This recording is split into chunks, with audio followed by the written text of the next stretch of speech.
Come here. Why did you work for Odin if he's so horrible? It's my career! And if you mean to make your career as a counsellor to kings, you can't very well rule out petty maniacs. Available positions are scarce enough. My first master was a cruel piece of work as well, but I learned through him the enduring power of wit, which served me well with kings and gods alike. I couldn't have been much older than you when I started. A fairy king's errand boy and unofficial jester. By night, my mates and I had the run of the forest. Good fellows they called us, knavish sprites to the last. We'd get up to all manner of mischief, making fools of the local mortals. But as long as our lord was kept amused, we were spared the consequences. Then one day he was not amused, and I saw fit to move on. Thankfully, the ages and roads travelled since then have turned me from that merry wanderer into the paragon of virtue you see before you today.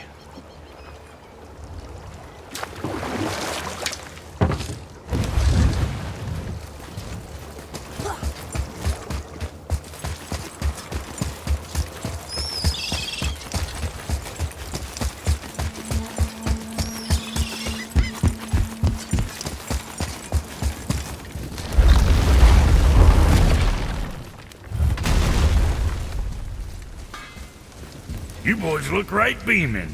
Well, the squirt does. Can't see squat behind that frizzled fuzz you call a beard. We found the materials. But they're so weird. How do you build a piece of armor out of something so... None ya. None? None ya fucking business. Trade secret. We got our ways. Oh.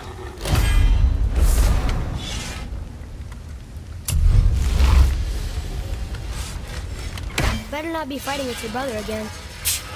Just 'cause he's gotten a little less annoying over the years doesn't mean I ain't got a customer base of my own to keep happy. Oh yeah? Who's that?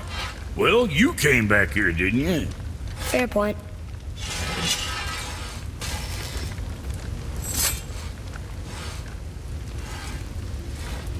How'd you come to be in these lands? Lad, there comes a time in every man's life when he changes his name and heads north to make a new start. If you live long enough to do this many times over, you might end up as far north as this place. By the time I arrived, I already knew Odin by his reputation, and so I set to demonstrate my worth by coming to him with something I knew he'd value, a mystic well of knowledge. Or rather, I should say, a well of water laced with enough mystic mushrooms to make a god see visions. Oh, he was rightly impressed. Can't say for sure what he saw that led him to try gouging out his own eyes, but I managed to restrain him before he finished the job. Then I persuaded him it has been his sacrifice made for an even higher form of sight to be bestowed. Blah, de blah, de blah, de blah.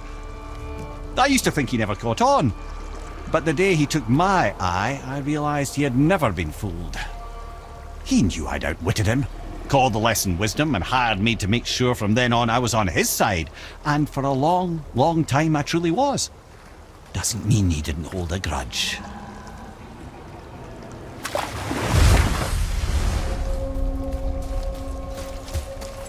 I felt blessed to lead such a loyal crew.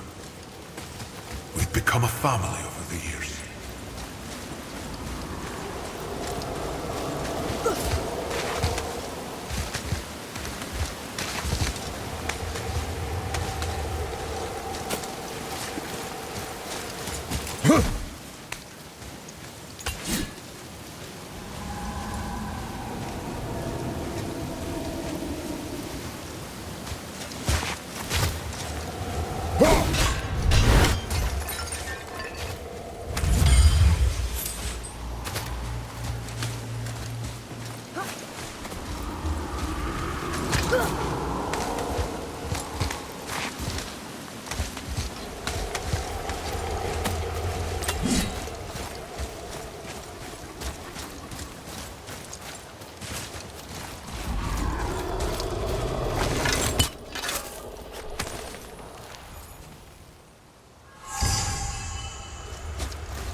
Another spirit who wants something from us. How unexpected. What's wrong? I came to this lake with a group of tradesmen, seeking refuge from the desolation. But how could we know it was even worse at the Lake of Nine? We cannot undo your mistakes, Spirit. I know that. But I fear for my captain and crew. I believe they are still under the water. Will you find them for me? Is there anything you can offer us in return? I have little to offer. Oh. Well, I'm not sure. Wait! I died wearing a valuable family heirloom. It's yours, if you promise to find my crew. Deal. Thank you. You are learning. Why didn't you or Mom ever tell me about the desolation? I won't speak for your mother, but it was never my concern. Nor should it be yours. Doesn't it concern us if everything around us is gone? Our only concern is reaching the Nine.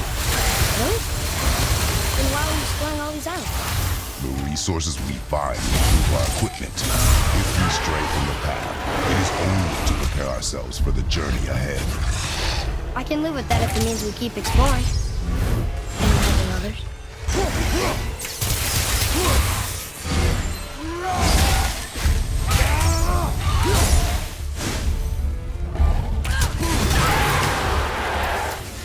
We are done here.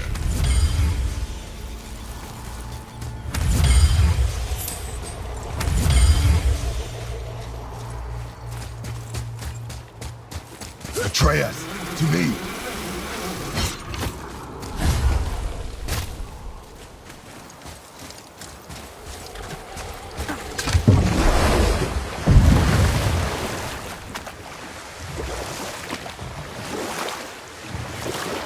Still don't get why you ever wanted to work for Odin. Back then, I was young enough to still be ambitious.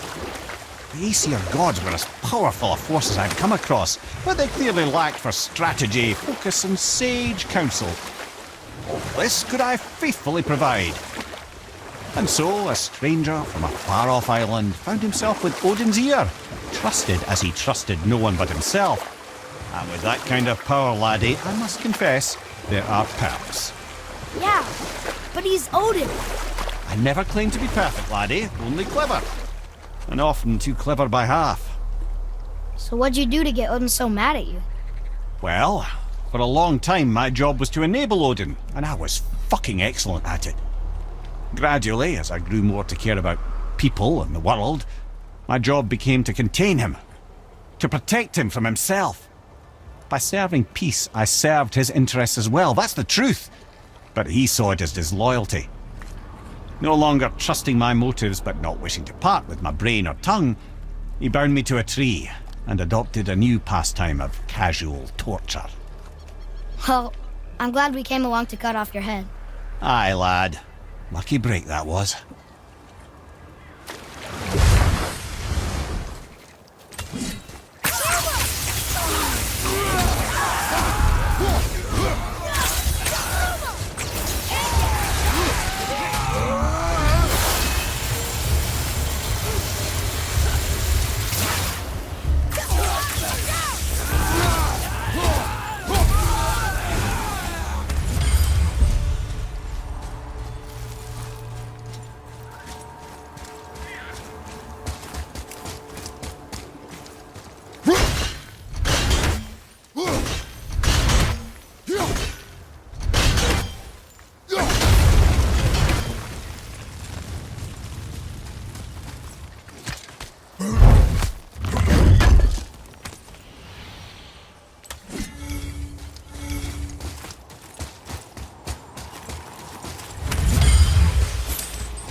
are one vicious son of a bitch.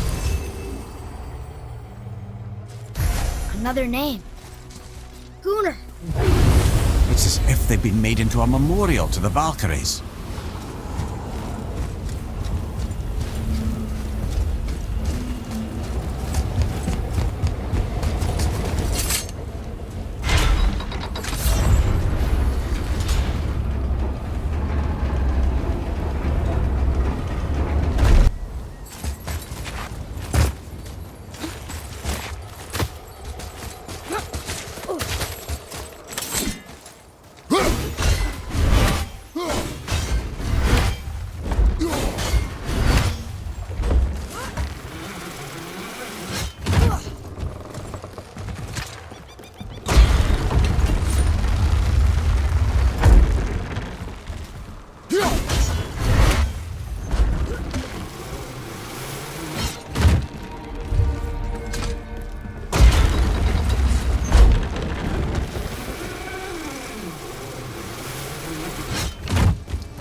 There's something down there.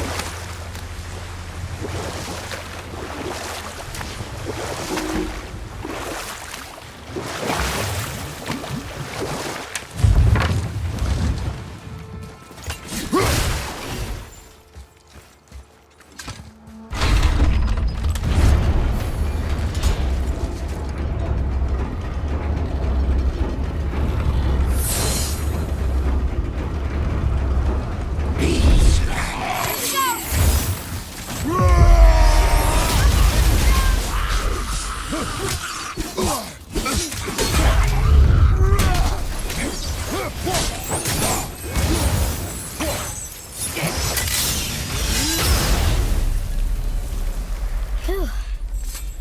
That was the last ship. I hope the captain will be satisfied now. Unlikely. He was determined to put these men to rest himself. But he would have never been able to. That does not matter to him. Our victory will only remind him of his failure. Then, why do we do this?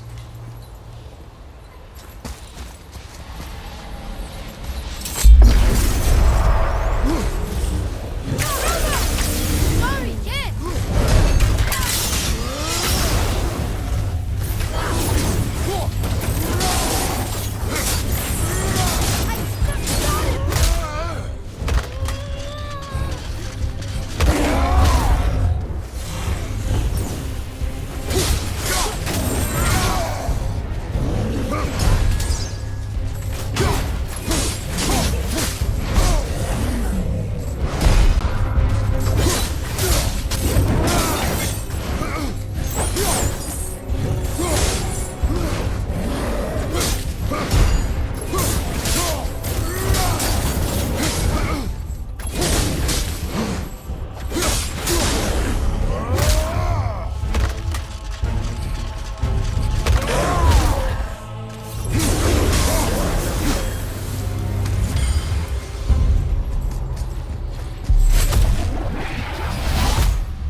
Another name.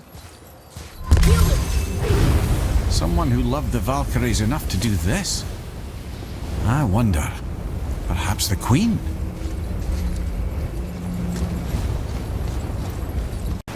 Why did you really want to help the spirit? You need the experience. I've had plenty of experience fighting these things. What's the real reason? This man inspired loyalty.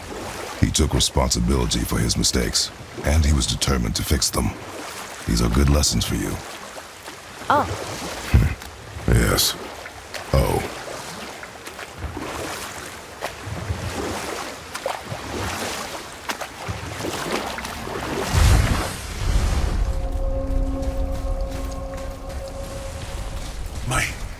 My men are... They roam no longer. that's right. We laid them all to rest. I see. So even in death, I am a failure. But in life you were honorable, strong-willed, and you inspired loyalty. These are good qualities, aren't they, boy? Yeah. I couldn't believe how many men followed you here. I thank you for your kind words. May your journey have a more pleasant end than mine. Well, you're right. You didn't seem very satisfied. I guess you never really get over losing ones you care about. Never. What about the giant with 8 arms? Starkath the Mighty, he was called. If the Giants ever had anything so organized as an army, Starkath would have been their general. An opinion, in retrospect, I should have kept to myself. But no, as Odin's advisor, I kept him advised. And having bent his will towards Starkath's doom, there was no dissuading him. But even Thor wasn't stupid enough to take on Starkath on his own. No. Instead, the Aesir set forth slanders upon Starkath's name, branding him throughout the realms as a monster to be feared. They said he abducted an elf queen who killed herself rather than be ravished by the giant. Lies, of course, but you're too young for her story. In the end, even the Vanir gods and the armies of Midgard were roused to the cause. They surrounded Starkath, showered him with arrows until he was brought to his knees. He surrendered, hoping by trial he could clear his name. Thor took advantage and ripped off one of Starkath's arms, which only made it easier to sever another and another until he was satisfied. Relieved of 6 arms and too much blood, Starkath perished upon the battlefield. I regret it to this day, you know. I told myself there was nothing I could do, but I wish I'd tried.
One more for the collection.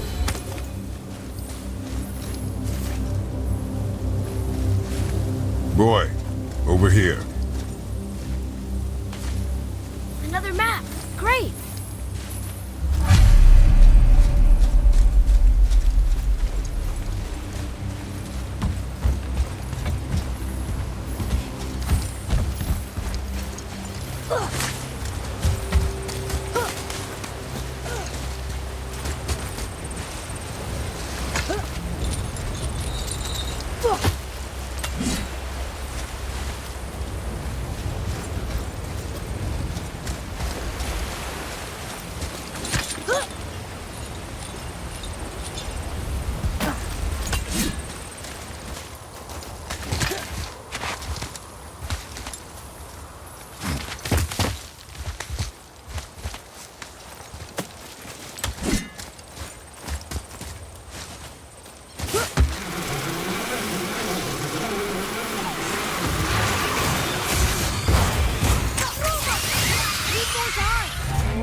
Here, boy. Another one. This one is Thrym, a frost giant king. Correct. A cunning one as well. Is that Mjolnir? Did he steal Thor's hammer? Aye, for a time. A lot of these seem to end with Thor killing them. Imagine that.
Another name.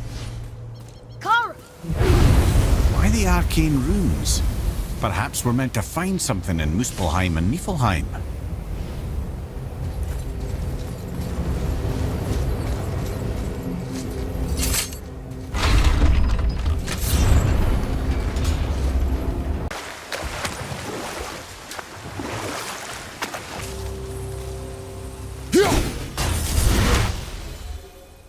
We've yet to discuss the tale of the giant Bergelmir.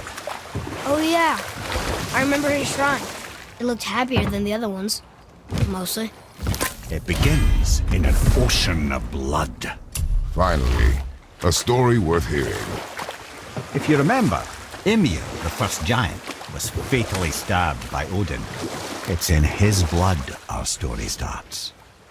Ymir's magical guts poured out in a torrent so violent it threatened to flood all of creation. The Jotnar were unprepared, as the very last of them were washed away in the endless tide. Not just Ymir, but all of giant kind faced extinction. And so would Odin's victory have been complete. But Ymir's kind did not all perish that day. Staying afloat in the hollowed husk of a tree, the frost giant Bergelmir endured, as did his lady wife. For weeks they sailed, until finally they came upon a new land. They called it Jotunheim. And there they would start anew. As father and mother, they would multiply exceedingly, and as king and queen, they worked to make Jotunheim a land where giants would know no master but themselves. Bergelmir never sought revenge for Odin's slaughter. His vengeance was to live and prosper. He died at peace, a legion of his kin to mourn him. He would ever be known as Bergelmir the Beloved. Bergelmir the Beloved.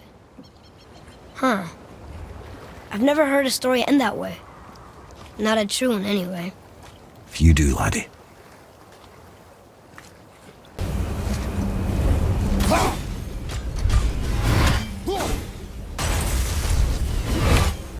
Why don't you tell us the story of the giant that stole Thor's hammer? Happily, my boy. It involves your friend Freya, too, though I don't expect it's one she'd enjoy being reminded of. The giant was called Thrym, and he proved cunning enough to make off with Mjolnir while the Thunder Lummox slept. Sadly for Thrym, he didn't always think with his brain. Though he had robbed the greatest giant killer of his greatest weapon, he offered to trade it back to the Aesir in exchange for Freya as his bride. Now, at this point, Freya was married to Odin, and Odin, frankly, would have traded her for a sufficiently strong mead, but he saw an opportunity here. Thrym's palace was in Jotunheim, and only giants know the way. By agreeing to the marriage, they'd have to escort Freya back to their realm. So, Odin coerced Freya into using her Seithar magics to conceal Thor, so he could sneak along with her and infiltrate Jotunheim. When the hammer was produced as the wedding dowry, Thor revealed himself. He took back Mjolnir and wasted no time in smashing Thrym's skull, followed by every other giant present for the festivities. The only thing that put a stop to it was Freya, who wanted no part of this massacre. She cast a powerful spell that hurtled them both out of Jotunheim with no means of return. Odin was livid, hoping that Thor's foothold in Jotunheim would become his own. And oh, would he ever revenge himself upon Freya? What is the point of this story, Head? Well, for Thrym, the lesson would be to keep his priorities straight. For Freya, it's that doing good has a price. For Thor, it's that no object of power makes you what you are. And if what you are is the biggest butchering bastard in the Nine Realms, nobody can take that away from you.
come and face me, God of Thunder!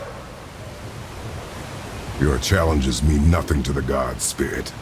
They do not listen. Do not mock my pursuit of vengeance. Though my family devoted their lives to worshipping Thor, I've devoted mine to his downfall. And I will start with that statue looming over my father's grave.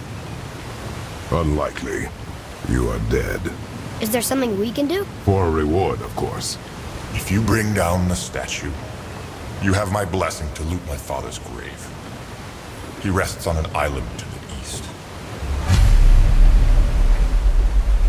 Why do you hate Thor so much? After my father passed, my mother built the statue to watch over his grave. Imagine our surprise when the God of Thunder himself came to offer condolences. First we were thrilled, but he quickly took advantage of our hospitality. My mother begged him to leave, and Thor, in his drunken rage, killed her. I was left with nothing but grief. Eventually I lost that as well, and found only rage in its place. I'm so sorry. Come, boy. We have a statue to destroy.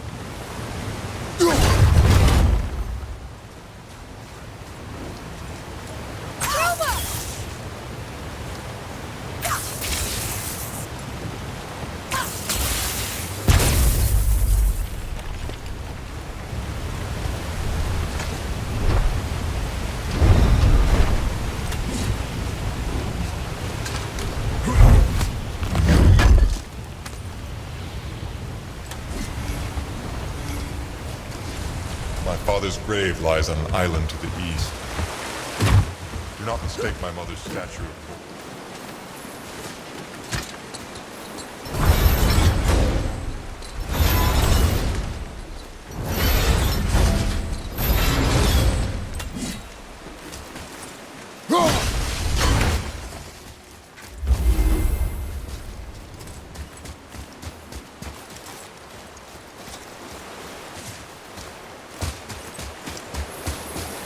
Here. Boy. Yes, sir. Another map. Bet we'll find something useful here.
Ooh, good find.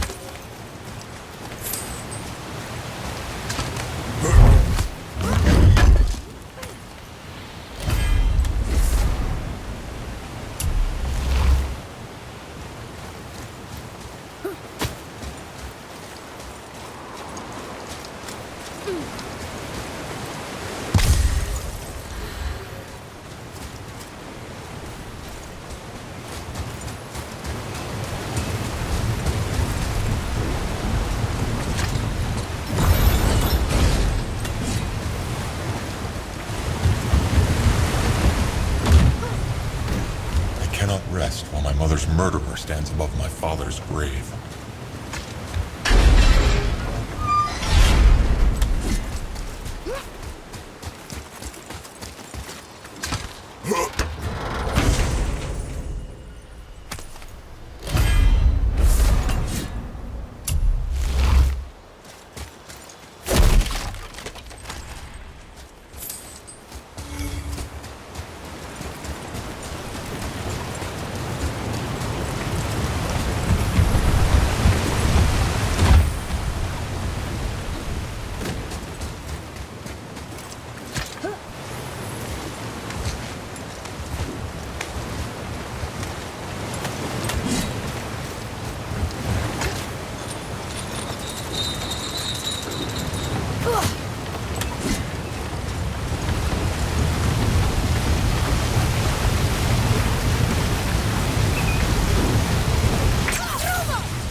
The one whose mom was killed by Thor? What about him? Let his story be a reminder. The lives of men mean nothing to the gods. I know, Father. You know. But do you listen? Yes. Good.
Enemy down!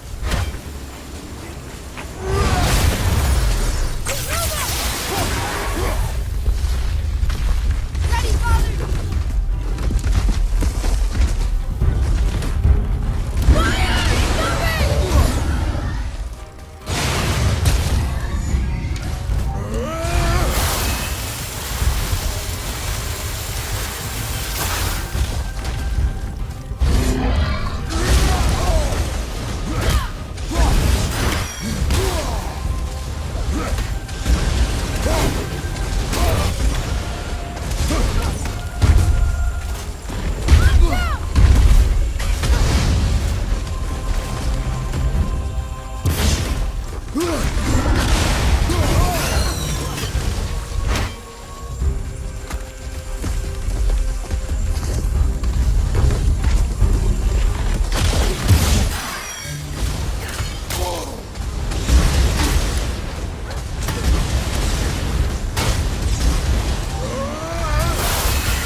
You two make quite a formidable duo.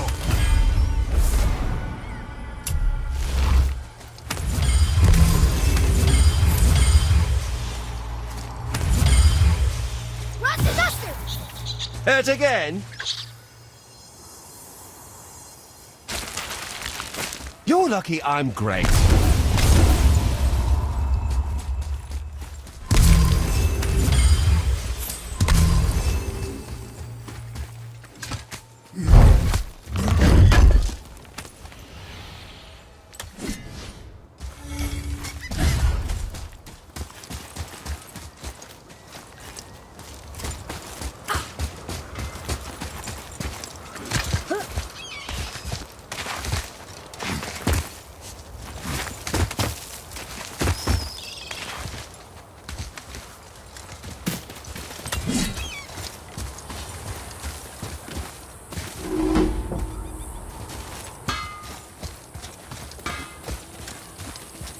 Look here.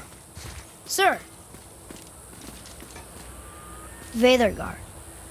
Southern outposts of the Dwarven King. Dwarven King? Have you ever heard of a Dwarven King? No. I'd heard rumours of a powerful dwarf ruling over some poor sods not far from here. Not that you asked me.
What happened to these people? Follow the clues. Okay. Well, scorch marks. They're all grouped together. So maybe they were hiding from some kind of fire breather. But they died anyways.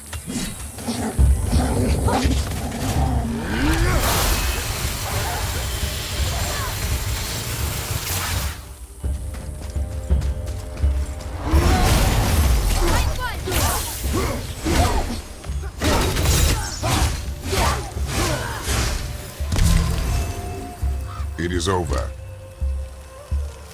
What does it say? Yes, sir. Vedadouther. It means hunting death. Great. Boy, over here. Yes, sir. Curse the Dwarf King. Bane of mankind. Sounds like he wasn't a very good king. I wonder why they hated him so much. They are dead now. Does it matter? No, I'm just curious. Curiosity is dangerous, boy. Stay focused.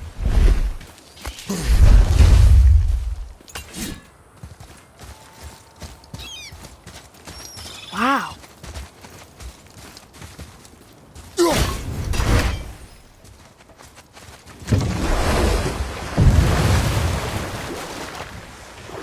How do you even begin to build statues this big? Dwarves are resourceful creatures. Annoying, but resourceful. I guess they must have been pretty important dwarfs.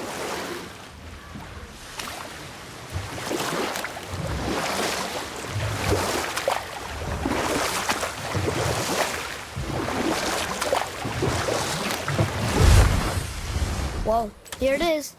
It's gotta have a weak point. Somewhere.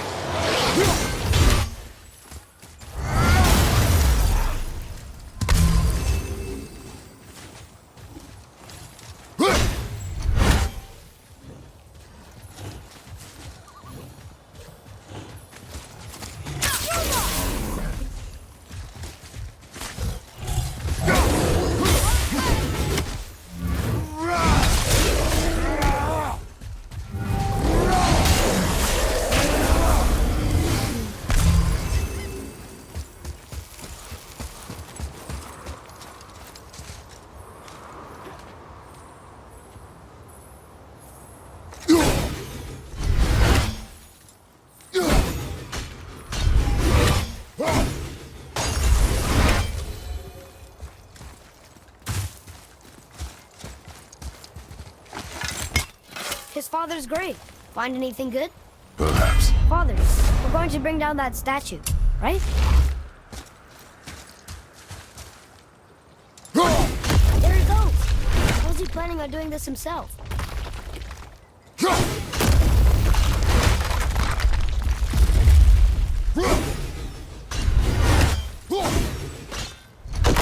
about ready to topple over.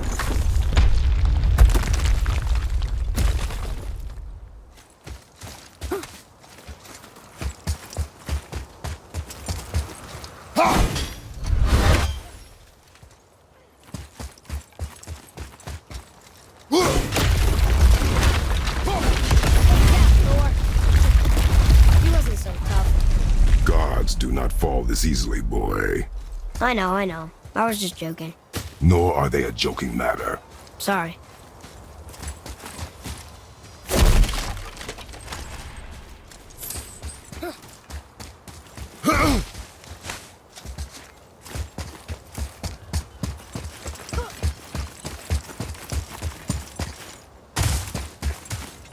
Father, why do the gods cause so much trouble for mortals? Because that is their nature. But with all that power, you would think at least some of them would try to make life better for people. And yet, the gods continue to spread misery. This is life, boy. Well, at least we're doing some good, right?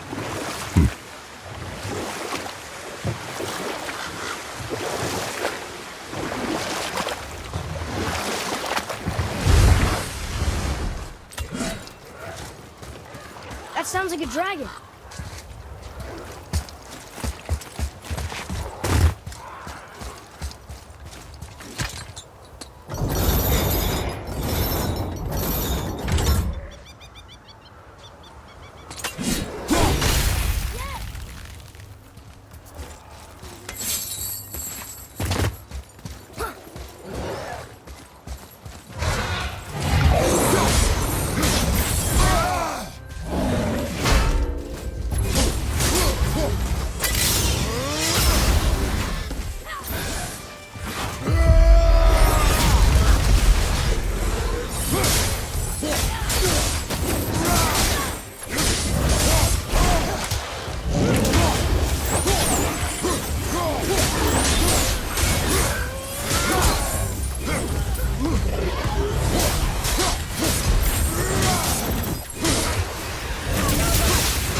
There's something up there. Look up there.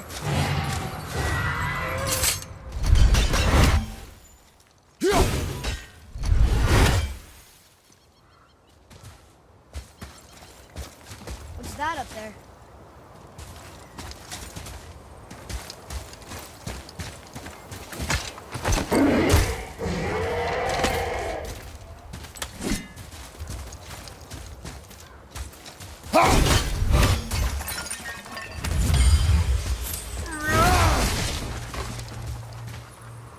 I bet there's more where those came from.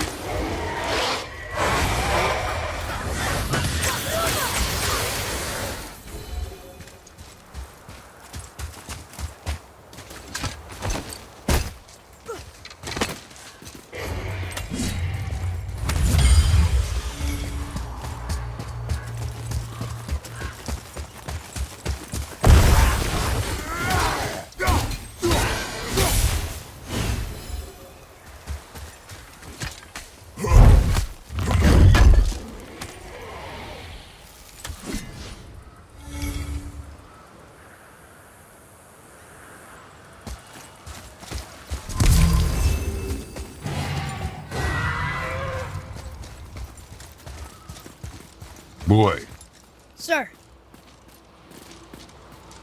Interesting.